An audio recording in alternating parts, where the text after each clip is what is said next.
innamal a'malu binniyati wa innama likulli imri'in ma nawa faman kanat hijratuhu ila Allahi wa rasulihi fa hijratuhu ila Allahi wa rasulihi wa man kanat hijratuhu lidunya yusibuha aw imra'atin yankihuha fa hijratuhu ila ma hajara ilaihi. Rawahu Imam al-Muhadditsina Abu Abdillahi Muhammad bin Ismail bin Ibrahim ibn al-Mughirah ibn Bardisbah al-Bukhari wa Abu Husaini Muslim bin al-Hajjaji ibn Muslimin al-Qushairi an-Nisaburi fi sahihima alladzaini huma asahhu al-kutubi al-musannafati. Hadis yang pertama ini diriwayatkan oleh dua imam dalam bidang hadis, yaitu Al-Imam Al-Bukhari dan Al-Imam Muslim. Keduanya ada di dalam sahihnya. Imam Bukhari ini pada hadis yang pertama, kemudian Imam Muslim itu meriwayatkan dalam kitab Al-Imarah babu qaulihi sallallahu alaihi wasallam innamal a'malu binniyat. Nanti Imam Abu Dawud itu meriwayatkan hadis ini fi kitabit thalaq, karena bercerai itu ada yang membutuhkan niat. Kayak kamu belajar di Fathul Mu'in, lafadz cerai itu ada yang namanya sharih, ada yang namanya kinayah. Oleh karena itu yang kinayah, kayak pulang kamu ke rumah orang tuamu, itu ihtaja ilan niat. Dia butuh dengan apa ini? Niat. Niatnya nyuruh pulang, apa niatnya? At-thalaq. Niat itu yang nanti menentukan apakah ini tercerai atau tidak. Maka Imam Abu Dawud meriwayatkan ini fi kitabit thalaq. Kemudian Al-Imam At-Tirmizi, ini boleh dibaca At-Tirmizi, boleh dibaca At-Turmuzi, boleh dibaca At-Tarmazi. Jadi wazannya itu tergantung huruf pertama kamu baca. Kalau At-Tarmazi, At-Tarmazi, At-Turmuzi, At-Tirmizi. Cuma tiga itu yang pernah saya dengar dari guru saya. Kamu jangan ngarang bacaan keempat, ya, karena kamu bukan pada makom untuk meriwayatkan secara jelas pembacaan nisbahnya Imam Abu Isa itu apakah kepada Tirmiz, Turmus atau Tarmas, ya. Nah, oleh karena itu ini Imam At-Tirmizi itu meriwayatkan hadis ini fi fadhail jihad. Karena orang jihad itu butuh niat. Ada yang maju ke medan perang dulu itu supaya dikatakan pemberani, ada yang maju ke medan perang karena ingin dendam kepada musuhnya, ada yang maju ke medan perang karena khalisan liwajhillah. Maka hadis ini dimasukkan oleh Imam At-Tirmizi di dalam bab apa itu? Fadhail jihad. Kemudian Imam Ibnu Majah meriwayatkan hadis ini fi kitabiz zuhdi. Jadi orang zuhud itu juga niat pahalanya akan bergantung dengan apanya ini? Niatnya. Orang itu zuhud karena keinginan hatinya untuk hidup sederhana, atau zuhud karena itu yang dia miliki. Kayak kamu misalnya, nauzubillah, misalnya penghasilanmu 50.000 sehari, istrinya 1, anaknya 10, kan begitu. Maka kemudian setiap hari kamu makan cuma nasi dengan apa ini? Garam, ya. Tempe nggak cukup, ustazah, ya kan? Cuma makan nasi dengan apa itu? Garam. Nah, makan nasi dengan garam ini zuhud apa karena nggak punya yang lain? Nah, kan bisa jadi makan nasi dengan garam tapi sambil ngomel hatinya. Ya Allah, sedih banget, tahajud sudah, duha iya, puasa jalan, miskin istiqomah, gitu kan. Nah, ini kan boleh jadi apa ini? Hatinya ndak apa itu? Ndak terima, kelihatannya itu butuh niat. Tapi ada orang di kantongnya uangnya tuh miliaran. tapi memilih baju yang sederhana, memilih rumah yang sederhana, memilih mobil yang sederhana, sisanya dia berikan untuk manfaat kepada orang yang membutuhkan. Itu juga butuh apa itu? Niat. Maka sama Imam Ibnu Majah ini ditaruh di Kitabuz Zuhdi. Nanti Imam An-Nasai itu meletakkan ini fi kitabit Toharoh, ya, di kitab At-Toharoh, karena Toharoh itu juga butuh niat. Mana kebiasaan mandi, mana mandi yang diniatkan apa ini? Ibadah. Sama kayak kamu lihat masjid-masjid sekarang di Jakarta, itu kalau duhur sampai asar tuh kadang-kadang penuh. Penuhnya itu karena untuk zikir, penuhnya karena untuk qiraatul Quran, penuhnya karena iktikaf, atau penuhnya karena ngadem.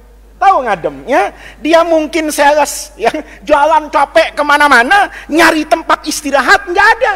Maka masuk ke dalam apa itu? Masjid. Apalagi ada masjid yang bagus, ya, masjidnya bersih, airnya ngalirnya kenceng, ada dispensernya, pakai AC. Dia tahu betul, enak sekali tinggal di masjid itu.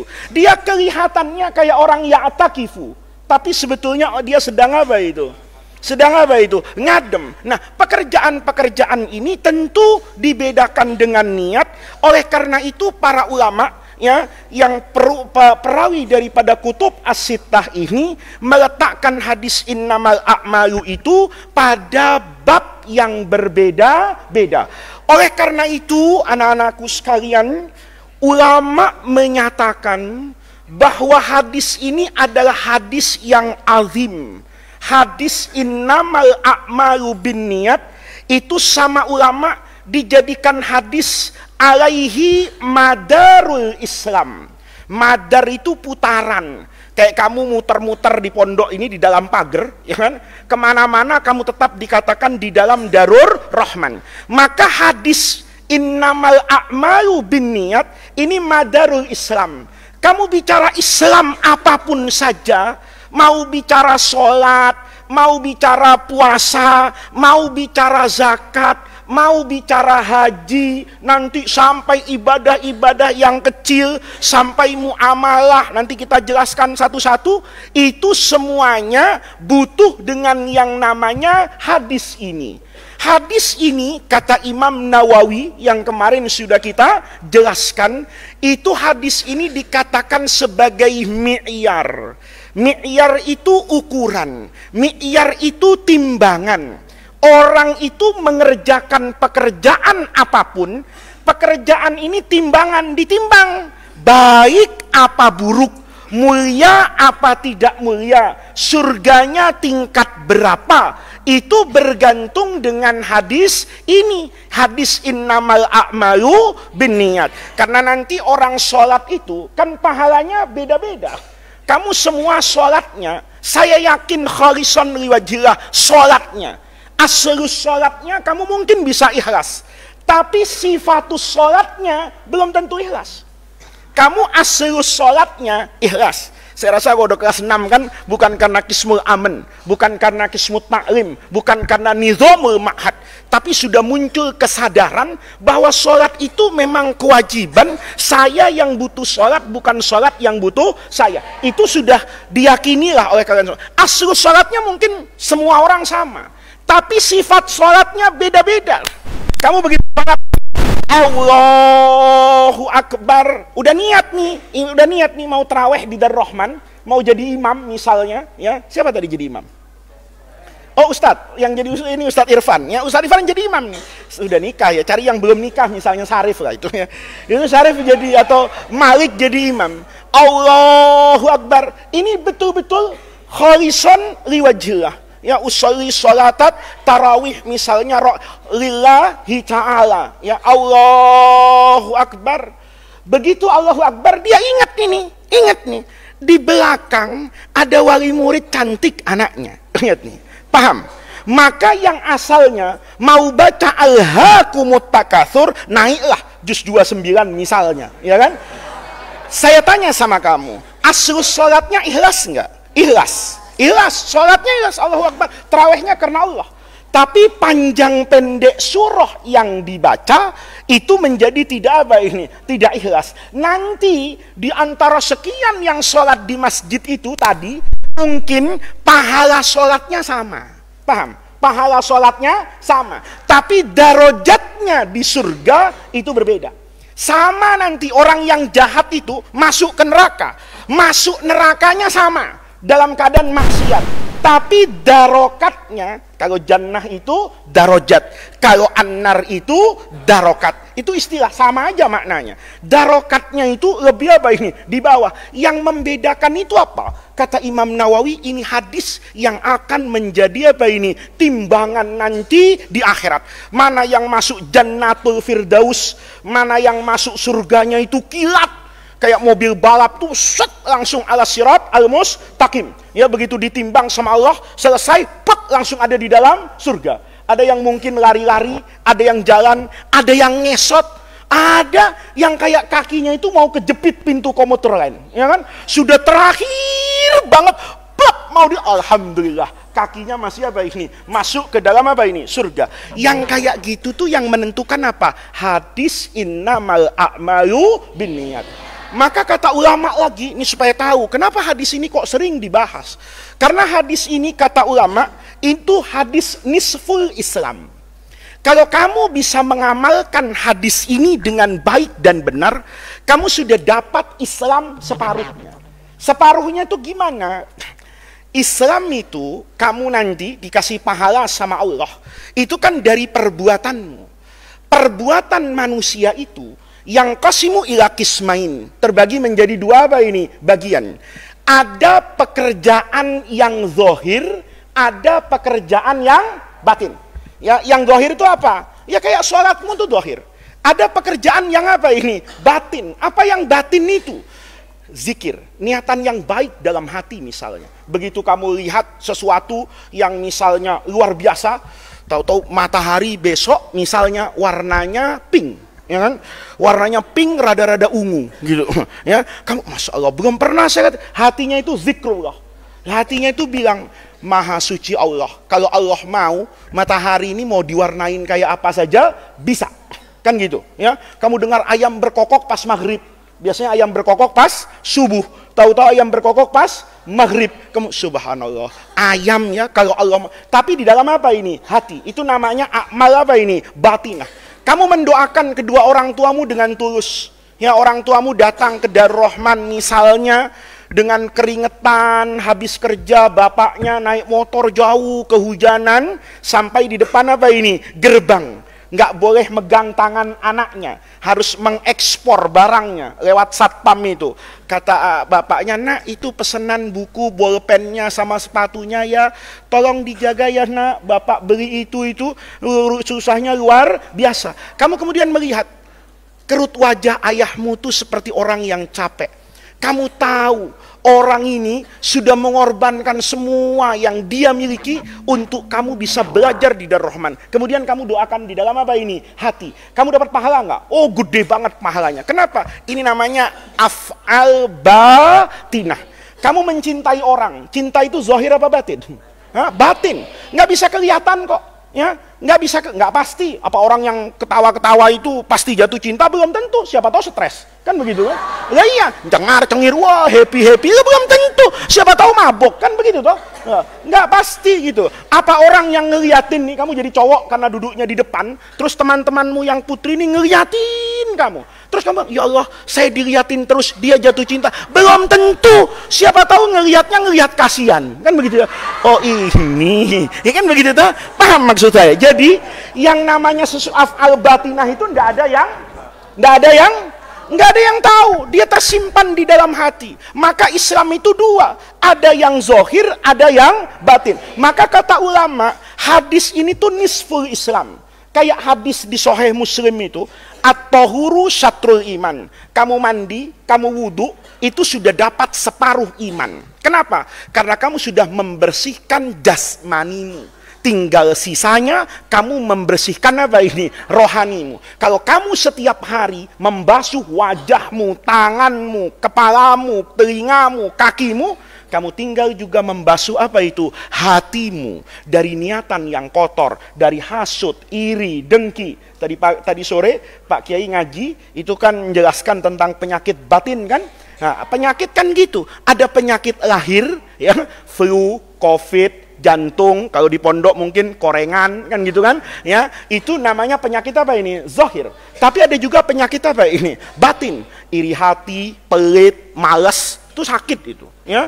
Cuma kita nggak merasa. Nah, yang kayak gini itu kata ulama at-tahuru satrul iman. Kalau kamu sudah membasuh wajahmu, kamu tinggal membasuh apa ini? Hatimu. Kalau kepalamu sudah dijilbabin, tinggal hatinya juga diapakan itu? Dijilbabin. Kalau mulutmu sudah dibersihkan dengan sikat gigi, maka mulutmu juga perlu dibersihkan dari kata-kata kotor yang berisi iri hati, ngomongin orang dan sebagainya. Itu yang namanya at-tahuru satrul iman. Sama al-Islam sebagai nisful Islam, karena yang batin itu adalah apa itu? Niat. Dia yang tersembunyi. Oleh karena itu ada ulama mengatakan hadis ini nisful Islam. Imam Syafi'i bilang, hadis ini tuh thuluthul ilmi, sepertiga dari ilmu. Kalau orang sudah bisa mengamalkan hadis ini, maka dia seolah-olah sudah mengamalkan sepertiga ilmu. Kenapa sepertiga ilmu? Kenapa sepertiga ilmu? Karena dalam Islam sama anak-anakku gambarannya. Orang itu beribadah kepada Allah itu dengan 3 sarana. Yang pertama sarananya lisan. Kayak kamu ngajar nanti itu, kan kamu bagian dari apa ini? Ibadah toh. Ngajar pakai apa? Pakai mulut. Khutbah Jumat pakai apa?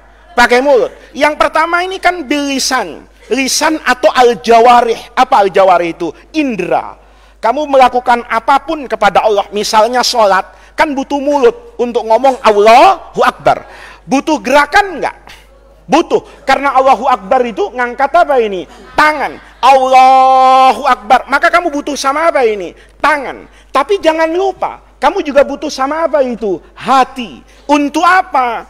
Hati itu dibutuhkan pada 2 hal. Ini penting nih. Ya, hati itu terkait dengan al-ikhlas, niat. Yang kedua, hati itu terkait dengan as-sidqu, kejujuran. Nih, jadi ada orang nanti bertanya sama saya, di akhirat Ustadz, tinggian mana?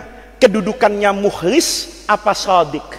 Ya, tempatnya itu lebih tinggi al-mukhlisun apa as-siddiqun? Lihat nih. Kamu sholat bisa jadi ikhlas, tapi nggak jujur. Bisa enggak? Bisa. Sholat kamu ngomong kan, Allahu Akbar. Ngomong kamu. Ketika ngomong Allahu Akbar, kan mengatakan Allah yang maha besar. Semuanya maha kecil. Yang paling besar adalah Allah. Berarti sholatmu itu harus betul-betul kepada Allah. Habis itu ngomong lagi, wajjahtu wajhiya lilladzi fataras samawati wal ardo. Cewek cantik lewat di sampingnya, nengok enggak? Hah? Ya, kamu cowok ganteng lah. Masa kamu cowok kayak yang putri misalnya nih, lagi khusyuk betul nih sholat duha, istirahat sekolah, keluar sholat duha di belakang masjid dekat beduk ini. Lewat santri putra turunan Nabi Yusuf alaihi salam. Barusan ngomong nih, Allahu Akbar. Allahu Akbarnya itu ikhlas loh. Usolli, ya misalnya fardhu zuhri, ya arba'a rakaat lillahi ta'ala, ya Allahu Akbar, ikhlas kamu. Tapi nanti, ya tahu-tahu ada cewek cakep nih, atau ada ayam panggang dimasak sama Bu Nyai di situ. Ibu saya goreng ikan gurame, kamu sholat duha di sampingnya. Tadi bilangnya wajjahtu wajhiya lilladzi, wajah saya ini sedang bermunajat kepada Allah. Tidak saya palingkan ke kanan karena makhluk, tidak saya palingkan ke kiri karena apapun, lurus karena Allah. Tapi baunya ikan gurame itu kenceng betul. Kamu ngerasa nggak? Wah, Pak Kiai makan gurame, ya kan gitu ya. Kerupuk udang nih kayaknya, begitu toh ya. Atau tengah-tengah sholat teng ting ting ting, wah bakso ini, bakso apa ketoprak, ya kan begitu toh ya. Karena ragu dia, yang biasa bunyi kayak gini bakso atau Ketoprak. Paham maksud saya? Kamu ketika itu jujur enggak? Enggak jujur kamu. Kamu bilangnya Allahu Akbar. Kamu bilangnya wajjahtu wajhiya lilladzi fataras samawati wal arda. Maka untuk menjadi orang yang sempurna pada niat innamal a'malu binniyat itu enggak mudah. Karena yang ketiga itu namanya hati. Dia dibutuhkan pertama waktu niat, yang kedua untuk hudurul qalbi. Hudurul qalbi. Allahu Akbar. Yang mengontrol kamu itu siapa di sini? Hati. Kalau hatinya jujur, saya ini sedang sama Allah. Kayak kamu misalnya, nih siapa namamu? Habibi. Habibi ngomong, saya ajak ngomong. Ya Habibi itu ngomong, Ustadz saya mau curhat gini. Tapi matanya ke kanan ke kiri balik badan. Kira-kira saya marah enggak? Kamu kalau ngomong sopan dong. Yang ngomong tuh dilihat orangnya. Dia enggak. Begini Ustadz ya, hafalatul wada itu kapan ya? Wah bapak saya boleh datang enggak? Oh enggak. Kira-kira saya merasa terhina atau enggak? Kamu ngomong wajjahtu wajhiya lilladzi fataras samawati wal arda hanifan musliman wa ma ana minal musyrikin. Kamu ngomong Allahu Akbar, tapi kemudian dalam hatimu tidak lagi hudur Allah. Nah, maka hadis ini anak-anakku, itu dikatakan thuluthul Islam. Kalau dia bisa membenahi lisannya, jawarihnya, dia tinggal membenahi apa ini? Jawarih, lisan, kemudian membenahi apa ini? Hatinya. Kalau ini dikerjakan, maka kamu menjadi orang yang sangat-sangat baik. Nah, di sini ini hadis yang sangat penting. Jadi kamu sudah tahu, hadis ini dibutuhkan oleh semua perkara di dunia ini. Kalau kamu belajar hadis sholat, tidak mungkin dipakai pada hadis puasa. Pada masalah puasa, kamu misalnya ya, ra'aitu Rasulullah sallallahu alaihi wasallam, saya lihat Nabi, idza kabbara rafa'a yadayhi hadwa mankibaihi. Saya melihat tangan Nabi ini terangkat sampai kemana ini? Pundaknya. Maka kemudian saya meniru, sallu kama ra'aitumuni usolli. Hadis itu bisa nggak dipakai di bab zakat? Nggak bisa. Hadis itu bisa nggak dipakai di bab puasa? Nggak bisa. Tapi hadis ini dipakai di semua bab ibadah bisa. Ayo, ibadah apa yang nggak butuh niat? Kamu puasa, nawaitu sauma ghadin. Kamu nanti zakat fitri, nawaitu an ukhrija zakatal fitri. Kamu mengeluarkan zakat mal, butuh sama apa ini? Niat. Sholat, toharoh, wudu, tayamum, butuh sama apa ini? Niat. Itu baru apa ini? Ibadah. Muamalah, butuh apa ini? Butuh niat. Butuh niat. Misalnya, Ustadz, rumahnya bagus. Kamu bilang sama saya, bilang nih, Habibi nih bilang, Ustadz, rumahnya bagus. Terus saya bilang, ambil aja. Dia main ngambil, ya kan? Saya bilang, enak aja ngambil. Saya niat ambil aja, maksudnya bayar, gitu. Nah, ini yang menentukan apanya? Niat. Akad itu bisa pakai hadis innamal a'malu binniyat. Coba lihat tolak tadi yang saya bilang. Kalau lafadznya tidak sharih, maka ihtaja ila apa ini? Ila niyah. Ya, ketiga lafadznya kinayah, maka yang menentukan jatuh tidaknya tolak itu adalah apa ini? Niat. Membedakan ibadah dengan kebiasaan, itu juga apa itu? Itu juga bagian dari apa itu? Niat. Kamu punya misalnya kamu punya kucing. Ya, punya kucing, kayak Ustadz Ridho kucingnya mahal, ya. Kalau kamu kan punya kucing di dapur itu, ya kan? Ya hilang juga nggak apa-apa kan gitu. Nah, ada kucing harganya itu mahal, misalnya 10 juta kucing ini, 10 juta. Kamu kasih makan tiap hari, dapat pahala, bisa nggak dapat pahala? Kamu ngasih makan kucingmu yang mahal, itu bisa dapat pahala, bisa nggak dapat pahala? Kalau mau dapat pahala gimana niatnya? Hah? Kasihan makhluk Allah. Sudah saya kurung, masa enggak saya kasih makan? Kan gitu toh? Ya, ada burung nih, ibu ini punya burung, ya. Maka burungnya tiap pagi dikasih apa ini? Makan. Pertanyaannya, ngasih makan itu kalau mau dapat pahala, itu karena kasihan. Oh, saya kasihan, ini bagian dari makhluk Allah. Kamu lihat kucing ketika kamu makan mie ayam, misalnya ada ayamnya, ya jangan tinggal mie-nya doang gitu. Ada ayamnya kucing, ya tawas sama fi wajhika khairan. Kata kucing, Masya Allah, santri DR kelas 6 ini mukanya soleh banget. Saya coba mendekat atlubu mie Indomie, siapa tahu dikasih. Saya kalau di pasar sana orangnya jarang ngaji, saya baru mendekat sudah ditendang. Tapi saya tahu santri kelas 6 itu khuluquhu azim, ya kan? Ini akhlaknya luar biasa. Saya lihat dari wajahnya, wajah tahajud yang itu, yang ini wajah zikir, yang itu wajah arba'in nawawi, yang sana mukanya sudah kayak riyadus shalihin, ya kan? Maka kucing itu berharap banget sama kamu. Begitu berharap, kamu ngeliat, ya Allah, kucing ini berharap saya kasih. Sama dengan misalnya saya makan sate depan Kiko, saya makan enak banget. Dia kira-kira berharap nggak dikasih? Berharap toh, berharap dikasih. Ini makanya kamu minum bekasnya Ustadz, itu bisa dapat pahala, bisa dapat penyakit, gitu loh. Paham? Paham? Bekasnya Ustadz itu bisa dapat pahala. Kalau semua bekasnya Ustadz kamu minum, tapi kan ada murid yang milih-milih air putih, sana juga kafir kan gitu kan. Tapi kalau bekasnya Ustadz ini kopi susu, rebutan. Sama toh, sarung Pak Kiai, kalau yang BHS direbutin, tapi kalau yang Atlas nggak usah kan begitu. Nah itu juga niatnya menjadi apa ini? Beda. Ketika saya kasih makanan kucing itu, ini kucing saya kasihan, ya, karena Nabi bilang, ya, irhamu man fil ardi yarhamkum man fis sama. Saya kasih makanan, dapat pahala nggak? Dapat. Tapi kalau kucing ini punya saya tahu harganya 10 juta, saya bilang, kalau nggak saya kasih makan, mati. Kalau mati, rugi bandar. Bukan sayang, rugi saya. Kehilangan uang 10 juta. Saya ngasih makannya karena apa? Takut kehilangan harta. Sama-sama ngasih makan, tapi beda di mana itu? Di niat. Itu membedakan antara ibadah dengan kebiasaan. Banyak anak-anakku. Maka hadis ini sangat-sangat penting. Kebetulan sekali hadis ini juga diriwayatkan oleh manusia yang agung, An Amiril Mukminin. Ini sebutan pertama yang disematkan kepada Sayyidina Umar. Jadi dulu Sayyidina Abu Bakar sebutannya adalah Khalifah Rasulullah. Adikmu itu dulu disebut Mar, itu Khalifatu Rasulullah. Tapi Umarnya itu ndak mau disebut Khalifah Rasulullah, dulu disebut. Jadi begitu Sayyidina Abu Bakar wafat, diganti oleh Sayyidina Umar, dia manggil, ya Khalifata Rasulullah. Oh enggak, ini kalamnya bohong ini. Khalifah Nabi itu siapa?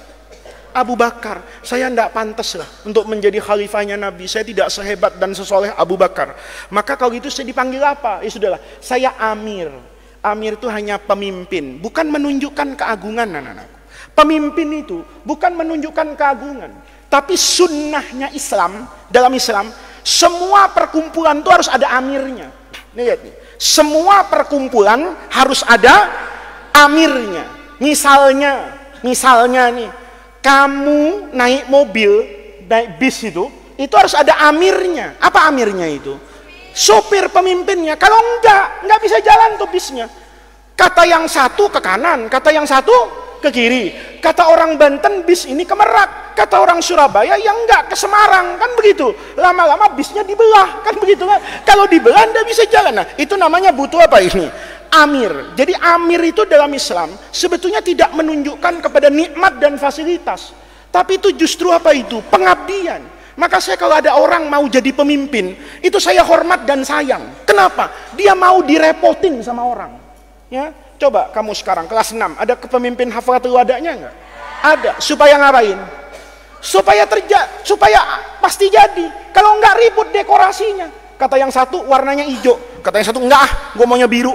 Kata yang satu enggak, merah. Yang satu kuning, ribut, enggak jadi hafalatul wada. Ya, akhirnya udah nggak usah pakai dekorasi, netral, kan begitu toh. Nah, ketika ada krois hafalatul wada, dia ngapain itu?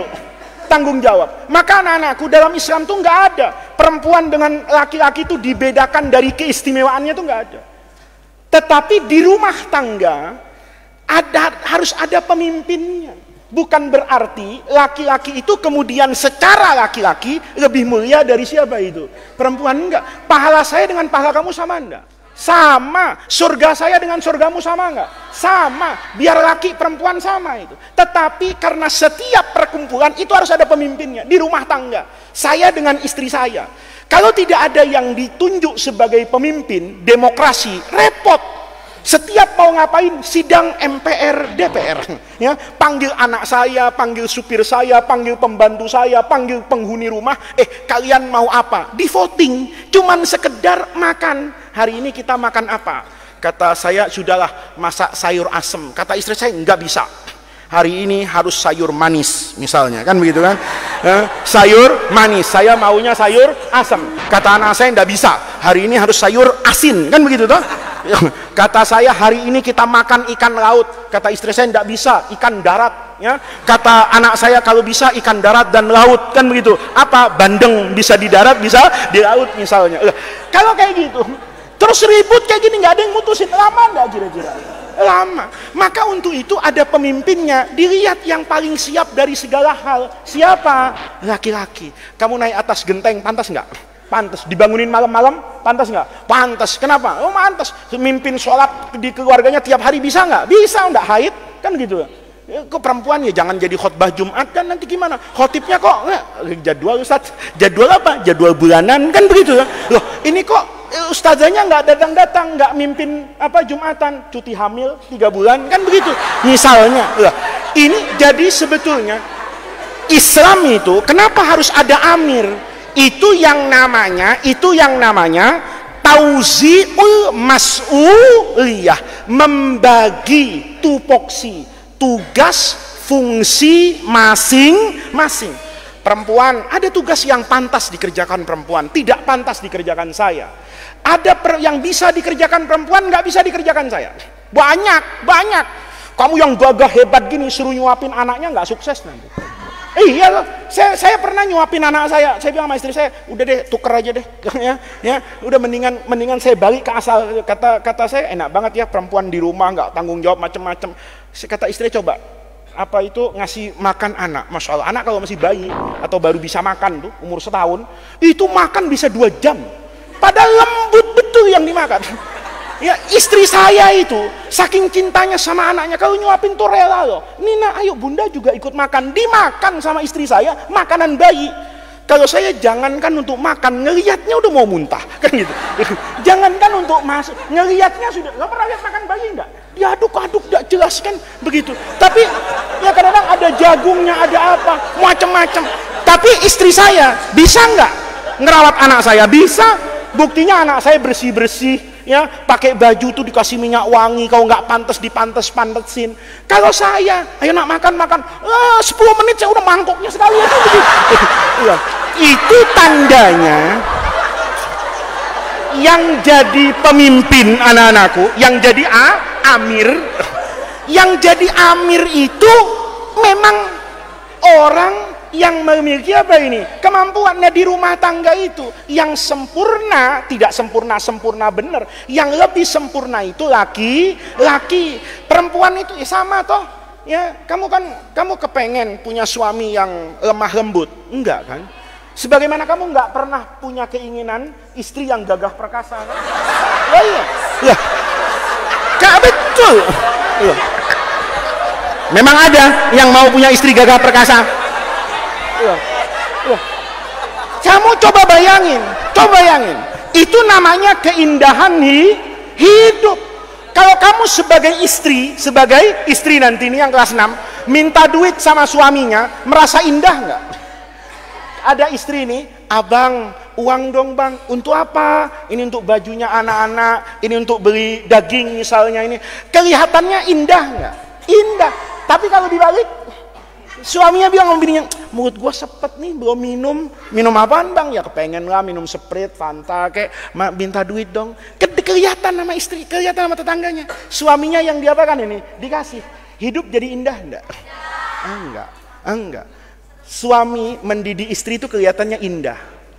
Tapi istri mendidik suami itu enggak indah. Bang, salah takbiratul ihramnya, bang, bukan begitu. Gini. Bagaimana diajarin sama bininya? Ya, begini loh bang, angkat tangan, Allah, oh begitu ya Adinda. Dilihat sama orang, kira-kira itu rumah tangga yang diimpikan apa enggak? Enggak. Tapi kalau suaminya dudukin istrinya, makhraj hurufnya disalahkan. Salah itu Adinda, ya kan? Bukan begitu bilang kok, itu izhar bukan begitu sayang, kan enak aja. Tapi kalau dibalik, kira-kira pantas nggak? Yang di belakang nih pegang Quran, suaminya setoran, kata salah, iklap, gitu. Kira-kira indah nggak? Nah, paham anak-anakku? Karena dari seperti ini, yang kelihatan pas itu laki-laki yang lebih memenuhi, ya betul toh. Kalau hujan-hujan kayak tadi itu kan, hujan badai tadinya, rumah saya itu banjir, masuk air gitu. Begitu masuk air kan saya naik ke atas lihat keadaan genteng. Begitu dilihat keadaan genteng, satpam di rumah saya bilang, Pak Ustadz sudah enggak usah, saya aja yang naik. Tapi masih kelihatannya pantas kan. Ya begitu saya kelihatan basah-basah, kata satpam di rumah saya itu bilang, oh saya aja Pak Ustadz yang naik. Ya udah Pak Ustadz nanti sakit enak kan gitu. Pertanyaannya begitu. Tapi kalau yang manjat itu istri saya bawa tangga gitu. Pertanyaan satpam itu bukan kasih ya, bukan. Udah bu, jangan ibu deh, saya aja, bukan. Bu, suaminya kemana? Kan begitu tuh. Terus dijawab sama istri saya, itu ngumpet takut sama halilintar kan gitu. Ya Allah, indah nggak kira-kira? Nah, paham? Maka asal katanya amir, kekuasaannya namanya imaroh, itu bukan untuk gagah-gagahan, tapi adalah mas'uliyah, tanggung jawab.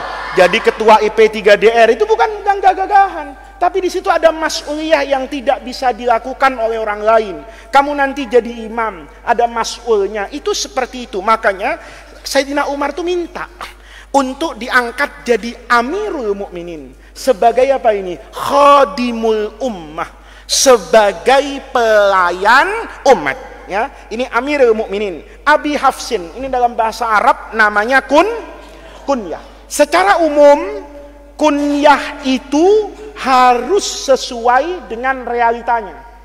Kayak misalnya Pak Kiai itu punya anak yang pertama Ustadz Ridho itu namanya Ahmad Zainal Ridho. Maka Pak Kiai itu kalau mau dikasih kunyah itu disebut Abu Ahmad misalnya. Dari anak yang paling tua itu dijadikan namanya kunyah. Tetapi dalam bahasa Arab tidak harus orang itu berkunyah kalau sudah punya apa ini? Anak. Sayyidina Umar ini kunyahnya Abu Hafsin. Tahu Hafsun? Apa artinya Hafsun itu? Macan. Nah Umar tuh luar biasa, namanya Umar, bapaknya macan. Ya udah, kamu bisa bayangin kan begitu kan, bapaknya kayak gitu. Kalau gelut itu berantem di pasar Ukas itu nggak pernah kalah. Ya, kalau tinju, pencak silat, taekwondo apa gitu, thai boxing, ya kan itu Umar jago banget ya. Banting-banting orang di pasar itu hebat banget tuh. Anaknya macan, kira-kira berani nggak orang? Nah itu yang saya bilang dulu sama kamu. Orang Arab tuh punya tradisi ngasih nama anaknya tuh nama binatang yang serem-serem atau nama makhluk yang kuat-kuat gitu. Kayak Abu Sufyan itu. Abu Sufyan itu namanya Sohr. Ya, namanya Sohr. Sohr itu batu karang. Bapaknya namanya Harb, tukang perang. Kamu bisa bayangin, anaknya seteguh batu karang, bapaknya tukang berantem. Kayak apa itu keluarga kan gitu. Nah, tetapi dengerin dulu, anak. Itu tujuannya untuk nakut-nakutin lawannya. Kamu jangan macem-macem loh. Saya ini Sohr, bapak saya Harb. Makanya orang Arab tuh kasih nama anaknya kadang-kadang Kilab, bukan Kalbun, Kilab gitu loh.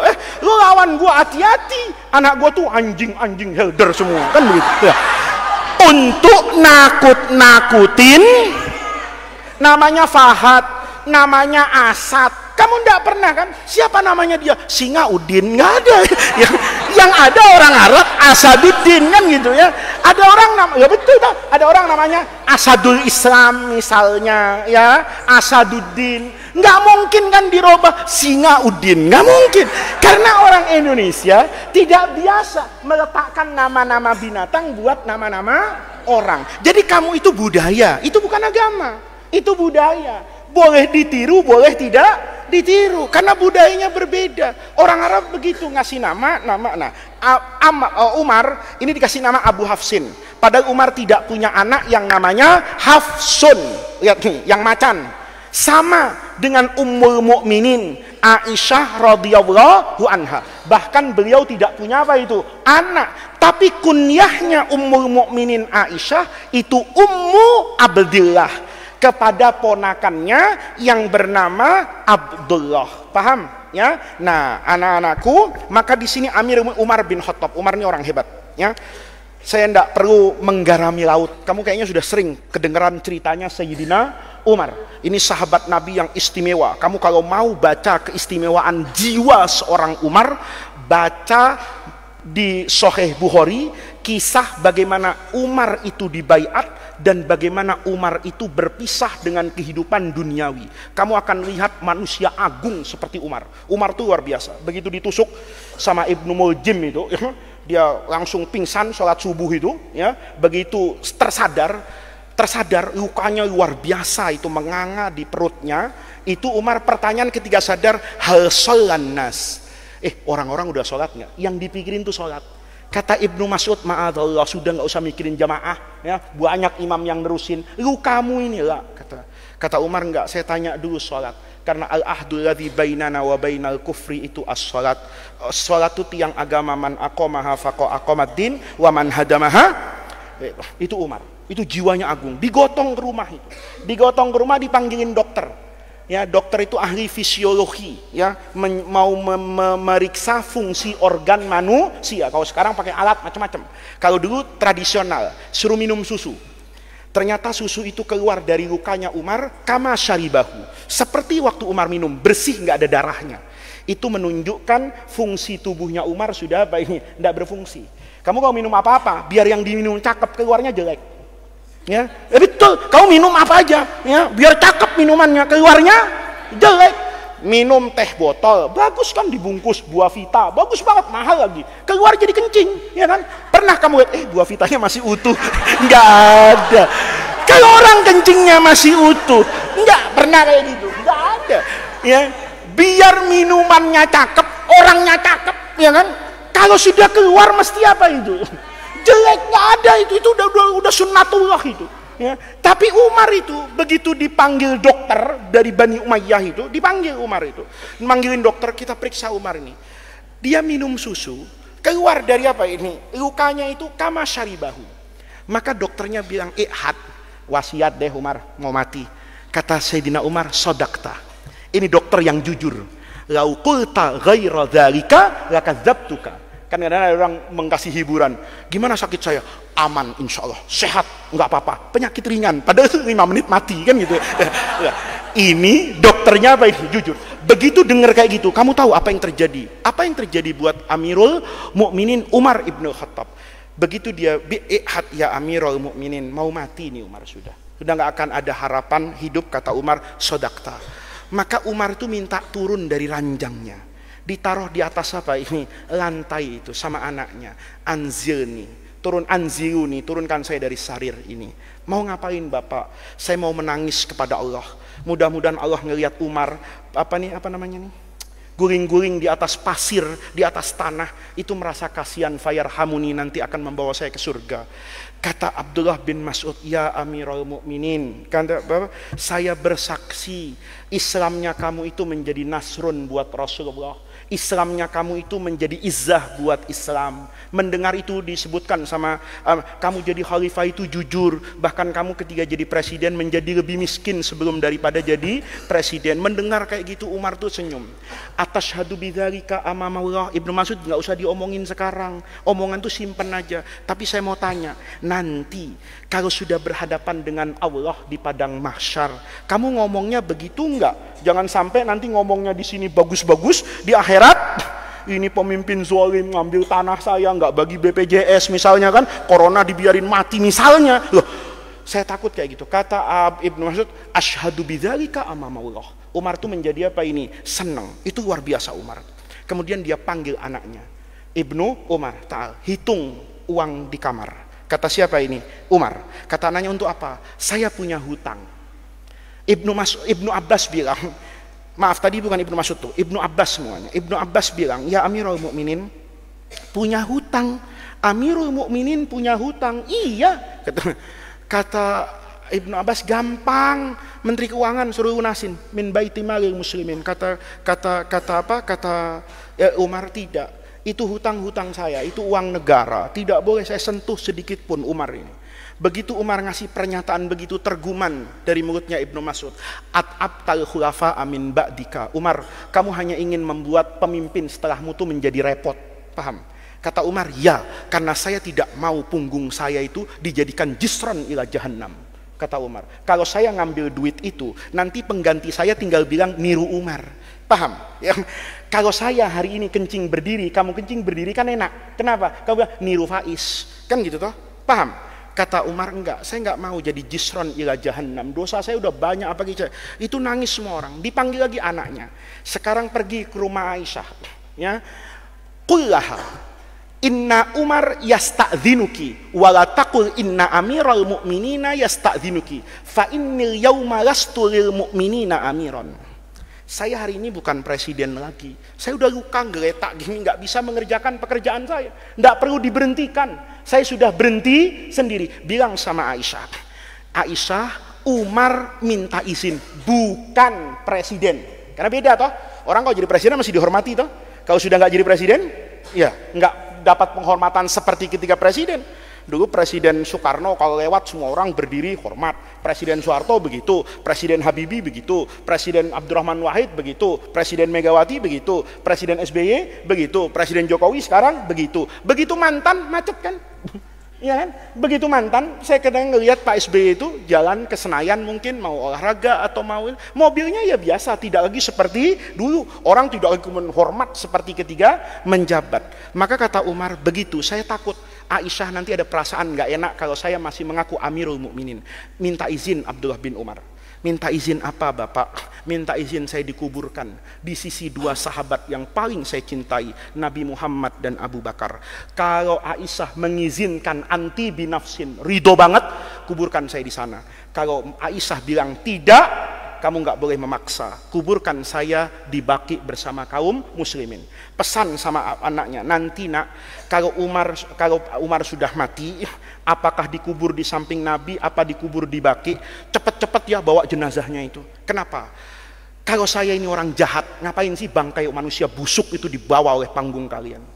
Kalau saya orang baik, maka saya akan cepat merasakan kenikmatan di alam kubur daripada masih ada di alam dunia. Itu jiwanya Umar ibn Khattab, orang yang satu-satunya berniat secara serius membunuh Rasulullah.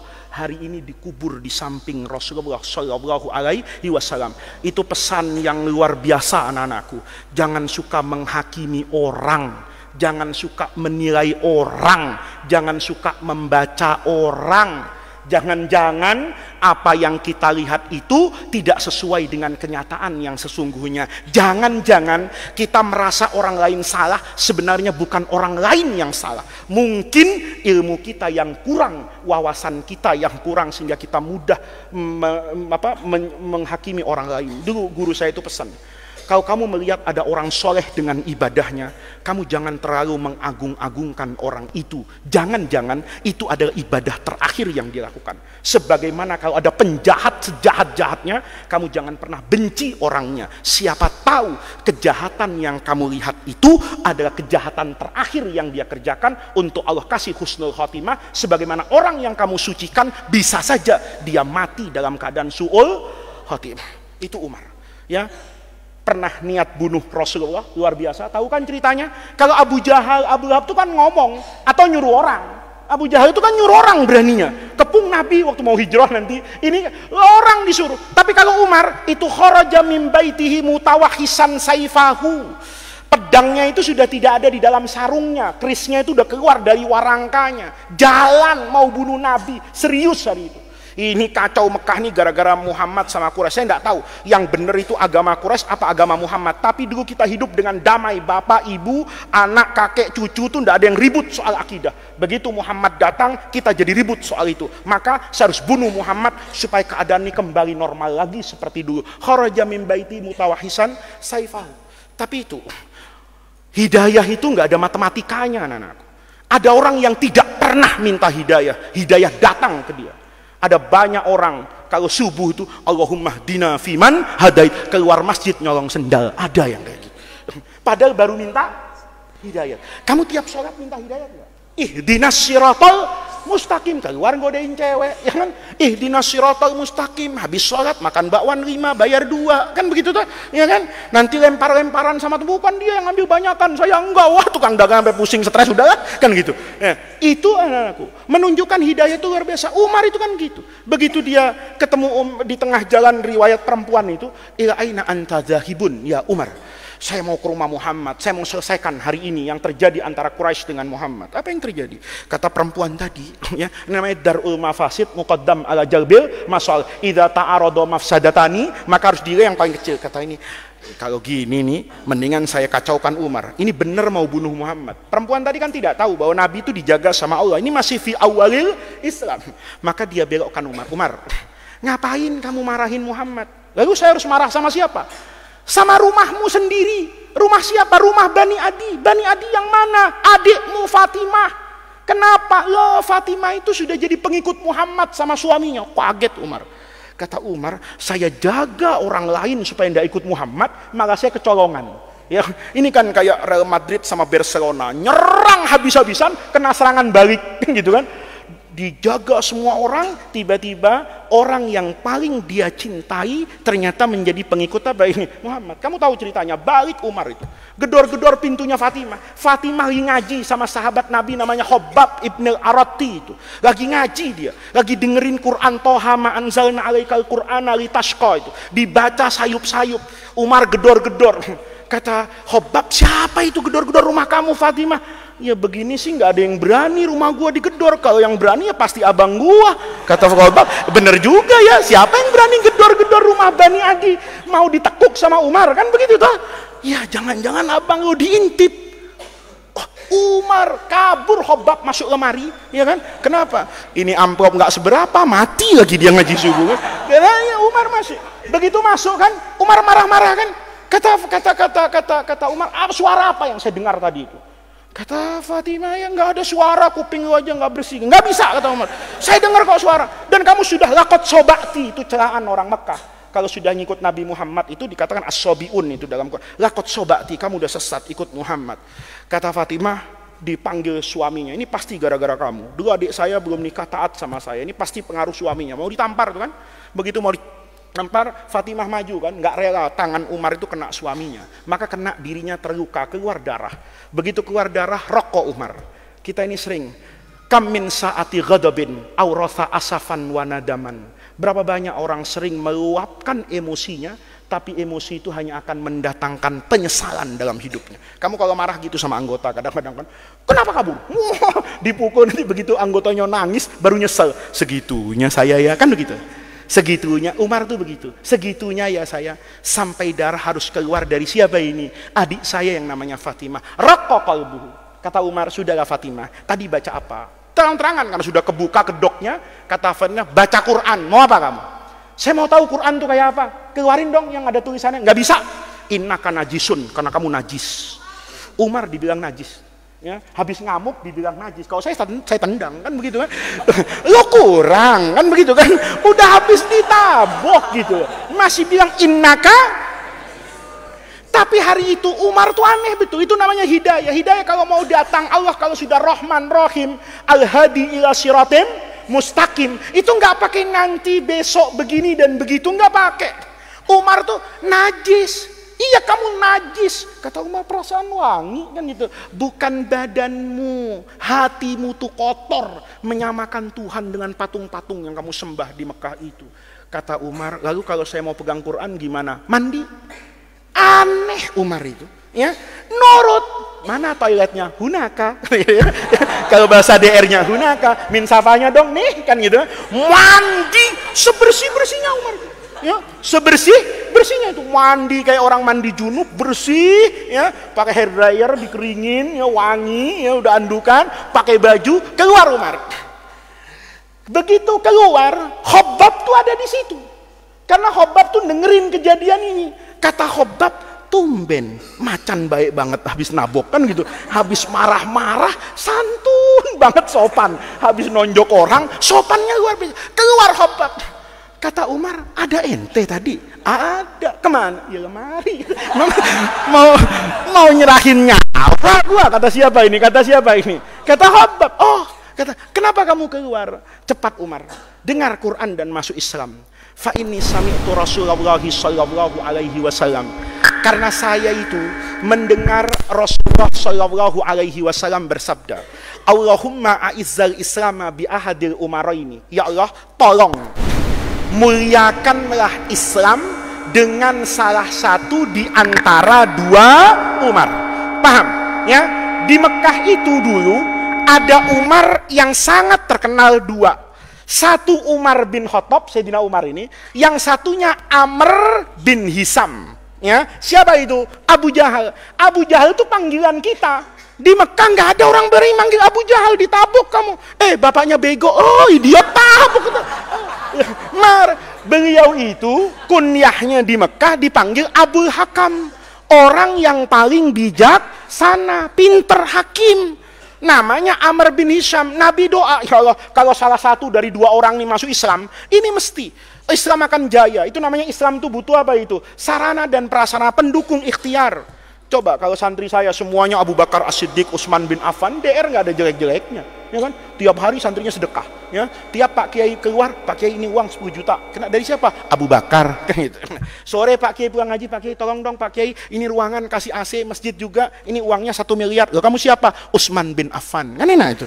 Gitu. Nah, nanti ngasih kamu siapa? Abdurrahman bin Auf dan seterusnya. Nah, anak-anakku Amr bin Hisham itu kalau masuk Islam nanti Aziz atau Umar bin Khattab. Maka dengar kayak gitu, Umar bilang, Toha, dibacakan Toha ma anzalna alaikal Qur'ana litashqa. Bermain otaknya Umar. Ma anzalna alaikal Qur'ana litashqa. Kita nggak turunkan Quran untuk kamu menjadi kebelangsak hidupmu. Dia mikir, bukankah gara-gara Quran Bilal disiksa? Bukankah gara-gara Quran Sumayyah itu ibunya Ammar bin Yasir itu mati secara tragis di tangan Abu Jahal disiksa di Mekah? Kata adiknya Fatimah, memang mereka merasa kesakitan? Enggak. Bilal itu, tahu kan kamu? Punggungnya itu dibakar dengan apa itu arang, dibakar telentang ini. Atasnya dikasih apa ini? Batu, bawahnya kakinya dicambukin sama Umayyah itu. Dia nggak teriak apapun, nggak ada teriak-teriak, oh saya nggak ada, cuman ahadun ahad, ahadun ahad. Saya hanya bertawakal, berserah diri kepada yang Maha Esa, yang Maha Esa, yang Maha Esa. Nggak ada Bilal itu bilang kesakitan, oh nggak ada. Kamu sholat, baru ada nyamuk, nyamuknya belum gigit, ya masih say hello, ngong gitu, gitu. Padahal nyamuk itu memang terbangnya memang di regionalnya, memang jalur terbang dia dari minhuna ila hunakanya memang buat kamu. Kamu aja yang GR kayak mau kata nyamuk, gue juga nggak mau darah lu kotor kan gitu kan, kan gitu tuh. Tapi kamu begitu lewat langsung, wah gitu, ngerasa sakit tuh. Bilal itu ahadun ahad, nggak ada sakit Umayyah, ampun, wah Allah gimana sih kok nggak bantu saya, nggak ada gitu. Ahadun ahad, ahadun ahad, ahadun ahad. Itu yang kata ulama, zikrullah bismihil mufrad itu boleh. Nggak harus Allahur Rahmanur Rahim, nggak. Allah, Allah, Allah, Allah, Ar-Rahman, Ar-Rahman, Ar-Rahman, Ya Latif, Ya Latif, Ya Latif. Itu boleh. Meniru Sayyidina siapa ini? Bilal, yang hanya berteriak ahadun ahad, ahadun ahad. Dia nikmat kok. Sumayyah itu, maaf ya, itu dari kemaluannya dimasukkan apa itu lembing yang tajam sama Abu Jahal itu supaya berubah dari di depan suaminya dan anaknya Ammar diikat suruh lihat, matanya itu dibeginikan suruh ngelihat ibunya disiksa, itu nggak berubah sedikit pun keimanannya karena mereka tidak merasakan kesakitan itu. Yang dia rasakan adalah kenikmatan bertemu dengan Allah. Maka Umar di situ raqqa qalbuhu, masuk Islam. Ini adalah Umar ibnil Khattab, ya, yang orangnya agung luar biasa, keras tapi gampang nangis. Semua ahli sejarah meriwayatkan bahwa Umar itu ada bekas hitam di pipinya karena sering dilewati air mata. Jadi laki-laki yang gagah itu bukan berarti nggak pernah nangis, tapi tidak semua laki-laki yang nangis itu Umar bin Khattab, kan begitu. Paham ya? Umar itu tegas, tapi Umar itu paling gampang menangis. Umar tuh kalau lihat apa-apa yang menyentuh hatinya nangis Umar itu. Rasulullah juga begitu. Kamu tahu cerita itu. Umar kenapa gampang? Karena belajar dari Nabi. Ketika anak cucunya Rasulullah salah satu yang nanti kemudian meninggal, ya, itu sudah sakaratul maut, ya, itu dibawakan ke hadapan Rasulullah itu. Ini anak udah mau meninggal. Maka Nabi dikasih tahu setelah itu anak yang tadi sekarang tuh disembur sama Nabi meninggal. Nabi tuh nangis. Umar protes. Katanya nggak boleh nangis kalau ada orang mati. Kok Nabi nangis? Kata Nabi, innaha rahmah. Air mata itu rahmat. Rahmat yang Allah taruh dalam hati setiap orang. Maka Umar itu nggak akan mengangkat pejabat yang nggak pernah nangis. Kamu tahu ceritanya itu, ada calon gubernur itu. dipanggil sama Umar, mau dijadikan gubernur di Irak gitu. Kamu nanti jadi gubernur di Irak ya, menteri besar di Irak. Tapi ke rumah saya dulu. Ke rumah, ngelihat Umar cium-ciuman sama anaknya, dipeluk anaknya itu. Kata dia, saya nggak pernah meluk anak saya. Dibatalin keputusan jadi gubernur. Oh ini nggak pantas jadi gubernur. Oh anaknya sendiri nggak pernah dipeluk, gimana rakyatnya nanti dicambukin tiap hari. Kata Umar tuh rahmat. Umar itu kalau baca Quran tuh gampang betul menangis. Itu bukan dibuat-buat, itu menunjukkan hatinya yang apa ini? Lembut. Itu Umar ibn Khattab. Orang yang hidupnya memperkaya semua orang, tapi hidupnya tetap miskin. Satu-satunya pemimpin yang ketika masuk ke Baitul Maqdis, mudah-mudahan kamu nanti bisa ke Palestina, masuk ke Baitul Maqdis, itu ditunggu sama Patriark Agung, Uskup Agung Yerusalem, untuk menyerahkan kunci kota suci Yerusalem kepada Umar. Jalan berdua aslam dari Madinah itu. Umar jalan berdua aslam. Bukan naik kuda. Naik apa kuda yang kecil itu namanya? Keledai. Itu dari jauh. Orang-orang Romawi ini, yang jenderal-jenderal berpakaian hebat tuh nanya sama Khalid bin Walid nih, panglima Islam nih. Itu dua orang, yang mana yang presiden, yang mana yang ajudan. Kalau saya sekarang kan bisa membedakan mana presiden, mana ajudannya. Beda dari mananya? Bajunya. Pasti yang lebih tinggi pangkatnya, bajunya lebih bagus. Ini nanya dia, itu dua orang itu siapa? Kata Khalid, itu Umar sama Aslam. Siapa Aslam itu? Aslam itu khodimnya, budak yang dimerdekakan tapi tetap bekerja sama Umar. Kata panglima Romawi tadi, yang Umar yang mana Khalid? Jangan sampai nanti saya ketukar salaman. Nah, Irfan ini pernah ketukar salaman sama kiai di sini. Nah, ada kiai itu hebat ya. Dakwahnya itu gurunya Gus yang terkenal sekarang tuh, Gus Miftah. Gurunya itu dekat sama Pak Kiai. Saya dulu kalau hadir ke acara beliau tuh suka bingung ya. Ceramahnya itu bareng wayangan, ada sindennya, yang ada dangdutnya ya. Yang hadir itu preman, tatoan ya kan, jablay luar biasa. Tapi ribuan zikir itu, tatuan saya juga ngeri kan, ini apa ini ngaji? Ya kata ya saya udah tenang aja. Ya. Beliau itu kiai, tapi nggak pernah sarungan, pakai celana jeans, pakai kaos, pakai jaket kulit. Kesini nemuin Pak Kiai waktu pertama kali pindah Jagakarsa. Ada Irfan, ada Imat, ada Hilman. Santrinya itu pakai baju sarungan, pakai peci. Semuanya salaman, dicium tangannya. Santrinya yang dicium oleh mereka. Kiainya dianggap supirnya. Gitu. Saya datang. Kata Irfan bilang, Gus, itu Pak Kiai datang. Saya nggak usah sebutkan namanya lah. Nanti kamu tahu sendiri ya. Pak Kiai datang. Saya bilang, oh ya udah mana Van? Itu di mobil masih. Saya lihat betul. Saya salaman. Kiai, dia bingung ngeliat. Loh, kok cium tangan sama supirnya? Lah ini kiainya kata saya. Itu yang anak buahnya. Kata dia, wah rugi saya. Salah ambil barokah. Itu hebatnya. Itu hebat anak-anakku. Artinya apa? Dia tidak pernah pamer kekiaiannya dengan bajunya. Saya tahu dia kiai itu ya karena ilmunya. Saya tahu kiai itu karena khidmatnya kepada masyarakat. Kalau kita sekarang suka ketipu sama bajunya. Bajunya keren, pakai jubah, pakai macam-macam, bawa tongkat, tinggal naik unta kayak nabi kok, ya kan?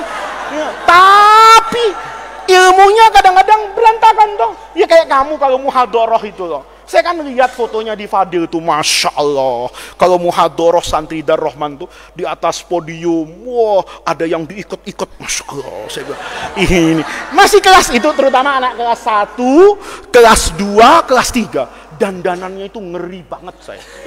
Kenapa? Ini sorbannya kayaknya 10 meter nih kata saya. Ini luar biasa. Itu kalau seandainya ya agak dewasa 25 tahun, mungkin datang ke maulid dicium tangan. Kamu kan suka begitu toh di Darrahman? Kalau ada maulid asal orang yang pakai jubah mesti dicium tangannya. Ya sama toh sama jemaah haji, ngelihat orang tasbihan di Mekah dicium tangannya padahal supir taksi. Kenapa? Ya karena tasbih itu di tradisi orang Arab itu bukan untuk sibah, untuk zikir, itu untuk mainan tangannya. Tangannya itu kalau ngomong tasbih itu nggak enak gitu. Maka semua orang tuh pegang tasbih. Ya bukan berarti tasbih itu sibah terus ahli zikir ini. Enggak, dia ahli main-main begini senang. Gitu. Nah, paham? Ini menunjukkan syakhsiyatu Umar ibnil Khattab radhiyallahu anhu. Sudah, sekarang hadisnya. Saya khawatir nggak hatam nanti Ramadan ini kan. Tapi maksud saya kasih kayak gitu supaya kamu tuh puas mengerti hadis itu dari semua dimensinya. Kata Sayyidina Umar, sami'tu Rasulullah. Sami'tu Rasulullah sallallahu alaihi wasallam yaqul, innamal a'mal. Innama itu belajar balaghah enggak? Apa namanya innama itu? Adatul hasri. Apa adatul hasri itu? Tuthbitu al-madhkura ba'daha wa tunfi ma'adahu. Ya, jadi untuk mengisbat, menguatkan apa yang disebutkan setelah adatul hasr dan menafikan semua yang tidak tertulis, yang tidak tersurat dan tidak tersirat dari apa yang sudah dituliskan. Innamal a'malu binniyat. Sesungguhnya semua pekerjaan, amal ini amal apa? Amal apa? A'malut ta'ah. Bukan semua amal loh. Ya, sesungguhnya pekerjaan yang zohirnya taat itu binniat, bergantung niatnya. Sholat bergantung niat. Kalau maksiat nggak bergantung apa? Nggak bergantung niatnya. Saya mau ke Rusia, Ustaz. Ngapain? Mau lihat kecantikan cewek-cewek di Rusia. Loh, terus kalau kamu nanti ngelihat, saya kesananya juga musim panas, Ustaz. Kalau musim dingin kan tertutup semua, karena semuanya pakai jaket, pakai ini. Saya mau ke Rusia, itu kalau bisa, Ustaz, musim panas. Ya, di mana mereka buka aurat semua. Mau ngapain kamu? Saya mau melihat keindahan ciptaan Allah. Santri yang izin kayak gitu halal direndam di sumur belakang. Jangan kamu begitu. Kamu ngapain begitu? Wah, Ustaz, innamal a'malu bin. Saya lihat cewek cakep itu, saya ingin melihat indahnya ciptaan Allah. Enggak begitu gitu. Saya ikhlas, Ustaz, mau nyobain kayak apa sih rasanya babi. Itu enggak perlu innamal a'malu. Yo, itu manfaatnya ngaji. Ya, jadi kalau pakai ilmu itu jelas. Sekarang ini banyak orang ngaji hadis tuh nggak pakai guru. Kemudian asal hadis sahih diamalkan. Ada terjadi sekarang bahaya di bulan Ramadan. Ada hadis sahih. Nabi bilang gini, idza sami'tan nida, kalau kamu masih mendengar an-nida, azan, ya, wal ina'u fi yadika, kamu sedang megang apa ini? Makanan. Nanti sahur nih, sahur, hadisnya bilang, kamu sudah dengar azan, tapi tanganmu masih pegang apa ini? Soto. Ya. Fakulu wasrobu, minum aja terusin. Paham? Itu hadisnya sahih. Terus orang sekarang tuh ada yang sok pinter. Sok pinternya depan saya lagi. Gitu loh. Saya kan enggak pakai peci, pakai kaos, jadi dia enggak nyangka kalau saya ini ustadzun. Ya, disangkanya saya tilmizun, kan begitu no? Nah, di jalanan. Saya bilang, Pak, sudah azan itu di taksi nih, di taksi. Pak, sudah azan. Ngomong, wah bapak ini enggak tahu hadis sahih. Saya dalam hati, saya bilang jangan hadis sahih. Hadis enggak sahih kok tahu. Bapak harus tahu sabda Nabi. Jangan sabda Nabi, sabda alam aja saya dengar kan begitu kan. Orang kadang saya cuma dalam hati. Dia terangin hadis itu, hadis di Musnad Imam Ahmad itu. Oh begitu ya Pak ya. Iya, jadi selama ini kita karena ngajinya sama kiai enggak pakai hadis. Wah ini ya, karena kita ngajinya ke kitab jadi salah. Padahal hadis bilang kalau sudah kadung makan, dengar azan terusin. Saya dalam hati kacau ini kau jadi mufti. Kenapa? Dia enggak paham redaksi hadis itu. Itu bukan azan subuh, itu azan pertama di Madinah. Memang yang azan dulu Bilal yang pertama, karena Bilal itu matanya ada tapi pandangannya nggak tajam. Nanti makanya Bilal azan. Kalau Bilal azan itu namanya fajar kazib. Azan itu azan persiapan, sama dengan kita tarhim. Jadi orang nyalain tarhim sebelum subuh itu ada dalilnya, bukan bid'ah. Kenapa? Dulu Nabi itu membolehkan azan 2 kali subuh itu. Azan yang pertama bukan azan, karena azan di luar waktu itu hukumnya haram. Kamu azan jam 9, Allah azan apa? Azan duhur. Oh ya, kasih cabai mulutnya ya kan. Kenapa? Ya rajin. As-sholatu ala waktiha, iya. Tapi ya nggak jam 9 lah kan begitu kan. Nah itu orang karena nggak pakai guru sesat akhirnya. Apa yang terjadi? Orang kadang pegang makan pakai hadis. Padahal maksudnya kata Nabi, kalau Bilal itu azan, kamu boleh makan, haram sholat. Kenapa haram sholat? Ya belum subuh kan gitu. Nanti kalau Ibnu Ummi Maktum azan, kamu boleh sholat, haram makan. Jadi harus pakai guru. Jadi innamal a'malu amal apa dulu? Saya Ustadz ke Ancol. Terus masuk ke kolam renang saya. Kolam renang putra putri campur. Iya, ngapain? Mau melihat keindahan ciptaan Allah. Selama ini saya selalu melihat jamak muzakkar salim dan jamak taksir. Selama ini saya selalu mendengar jamak. Saya kepengen sekali-kali tahu jamak muannas salim. Kalau saya lihat jamak muannas salim kalau di pendopo Pak Kiai sering ngelihat jamak muannas salim di masjid malam Jumat. Iya, sore tadi sama Pak Kiai ngelihat jamak muannas salim, tapi saya belum pernah lihat jamak muannas salim di kolam renang ya. Dulu saya sekolah di paham. Terus ustadznya marah enggak? Marah. Kamu ngawur sembarangan. Ustadz ngajinya kurang jauh nih. Ngaji kurang jauh apa? Innamal a'malu, niat saya bukan maksiat, niat saya bukan lihat aurat, melihat keindahan ciptaan. Nah, ya, kamu nanti kalau jadi guru kayak gitu kita cabut ijazahnya sampai TK, ya kan? Ya, rapotmu dari kelas 1 sampai kelas berapa? 6 bakar semuanya. Kenapa? Bisa kacau. Nah, ini namanya innamal a'malu. Jadi nggak semua amal, tapi amal yang baik, yang wajhunnya taat. Mungkin kalau bahasa usul fikihnya, pekerjaan wajib, pekerjaan sunnah, pekerjaan mubah. Tapi pekerjaan haram dan makruh nggak masuk kepada innamal a'malu binniyat. Sudah paham Pak Kiai? Ya. Wa innamal likulli imri'in ma nawa. Ini menunjukkan orang itu kalau niat harus ditakyin. Kamu nggak boleh sholat duhur langsung usolli, misalnya fardhos sholat, usolli sholata fardi ainin, kan benar sebetulnya toh sholat duhur fardu ain enggak? Tapi nggak boleh kamu usolli, ya Allah saya niat sholat karena sholat fardu ain, nggak bisa. Yang sholat fardu ain itu sholat apa? Subuhkah? Apa nih, zuhurkah, asarkah, harus ditakyin. Ini namanya wa innama likulli imri'in ma nawa. Nawa itu sauma ghadin, besok ya, nggak bisa nawa itu saumi kapan-kapan, nggak boleh. Ya, kapan-kapannya mata bahasa Rahmannya, mata antasatasum ya, ghadan, bukroh atau ba'da bukroh atau fil usbu'il qadim gitu. Itu namanya wa innama likulli imri'in ma nawa. Faman kanat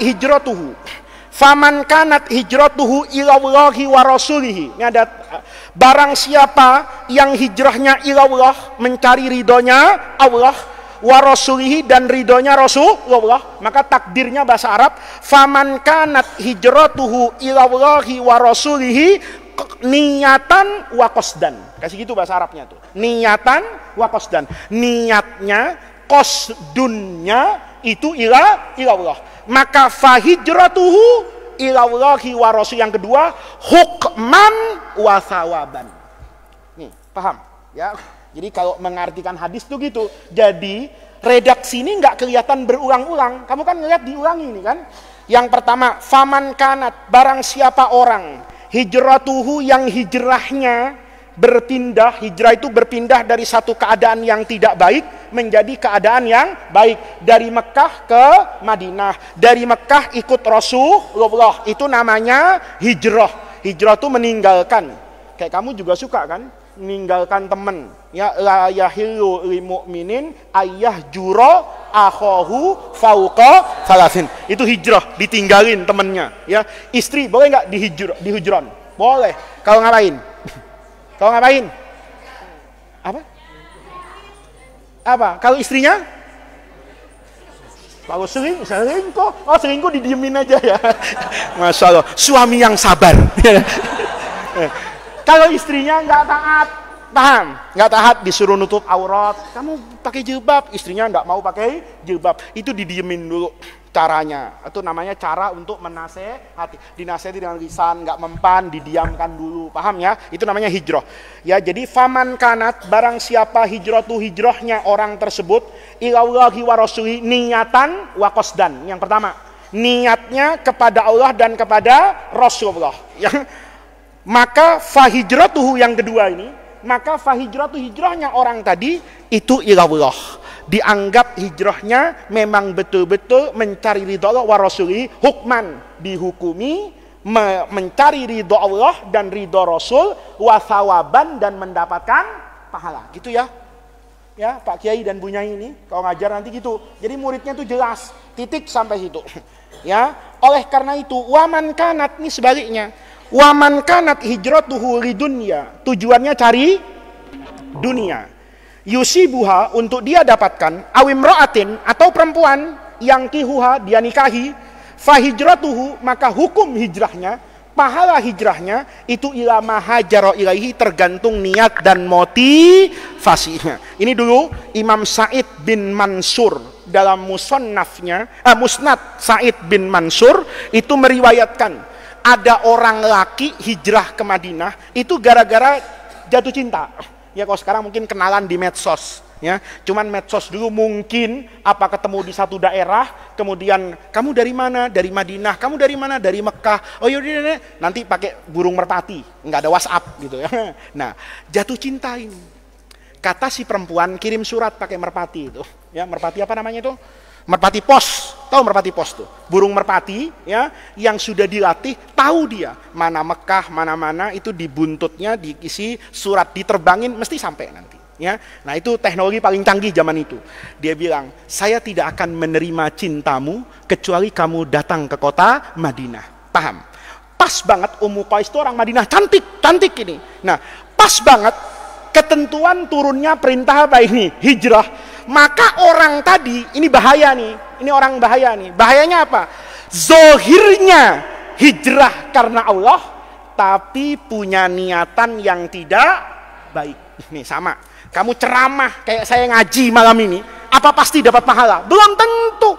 Kalau saya ngaji sekarang nih, niatnya cari amplop, cuman kan nggak ada amplopnya, kamu nggak ngasih ke saya kan gitu kan. Nah, kalau kamu nanti jadi ustadz di luar, oh ceramah enak ya kayak Faiz, ya mencok di sini, ngamen di sana, ya kan konser di situ kan begitu tuh, pulang bawa uang. Kamu niatannya wah pakai sorban, saudara-saudara, innamal a'malu binniyat wa ma umiru illa liya'budullaha mukhlishina lahuddin. Wah macam-macam. Allahu akbar, takbir, macam-macam. Tapi di matanya, pidato kayak gini kam ya. Nah, udah kam nih, kam gitu. Begitu amplop masuk udah nggak tenang aja, kepengen izin ke toilet. Kenapa? Penasaran isinya berapa gitu. Itu bahaya anakku. Itu kamu bertujuan untuk duniawi tapi dibajuin dengan bajunya akhirat, itu dilaknat ya. Hati-hati ya, teriak Allahu Akbar kalau tujuannya untuk kepentingan duniawi, tidak ada barokahnya. Itu hadis Nabi, itu ajaran para ulama. Jangan mempermainkan antara zohir dengan batin. Di sini hijrahnya orang tadi kan tidak ada yang salah. Nikah boleh nggak? Boleh, mestinya nggak dicela kan di sini. Ya sekalian hijrah, sekalian nikah. Nikah juga dapat pahala kan, an-nikahu sunnati, kan begitu toh. Tapi kenapa kok dicela dalam hadis ini? Karena orang tadi mengeksploitasi hijrah. Dia bilang ke orang, kamu ngapain hijrah ikut Nabi? Kamu ngapain ke Madinah setia dengan Rasulullah? Kamu ngapain ke Madinah biar bisa sholat jamaah? Padahal niatnya kawin. Maka orang itu terkenal, kata Ibnu Mas'ud, disebut dengan muhajiru Ummi Qais. Ya, karena dia hijrah karena kepada Ummi Qais. Jadi hati-hati ya. Jadi di sini apapun yang terjadi yang dinilai itu adalah niat. Kalau niatnya bagus, saya sudah pernah ceritakan di kelas putra ya waktu ngaji malam Ahad ya, di kitab Asbah wan Nadhair. Niat itu dahsyat. Kenapa niat dahsyat? Kamu misalnya nih, kamu nanti masuk surga khalidina fiha enggak? Khalidina fiha. Orang kafir masuk neraka khalidina fiha enggak? Padahal orang kafir maksiatnya berapa tahun sih? Katakan umurnya 80 tahun. Dia maksiatnya paling 60 tahun.